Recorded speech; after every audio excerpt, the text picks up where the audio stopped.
Hello, this is Jason over at Valley Volkswagen, and this is our 2021 Toyota Corolla XSE. Finished in a nice, beautiful gray exterior with a nice two-tone cloth interior, WeatherTech mats, and a blacked out headliner. Coming around now to the rear seats. Plenty of leg space and head space for occupants, a nice little cubby area there, and a quick view of the interior. Coming around, you have this nice little spoiler here at the back. Nice handle there to pop open the trunk.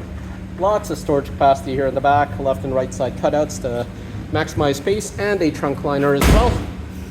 As you make your way around the car, you will notice these beautiful rims here, 16 inches. And as we enter the driver's side, you got rain guards as well, only on the front, not on the back.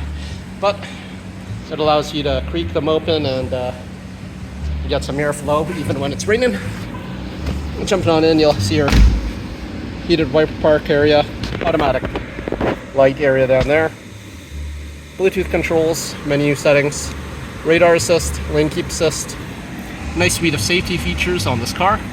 This vehicle is currently sitting at 55,141 kilometers at Bluetooth, AM, FM. That's your backup camera right there. Coming on down, you do have your heated seats down below, electronic parking brake, 12-volt outlet, and another USB. Once again, this is Jason over at Valley Volkswagen. Thank you. Talk to you soon.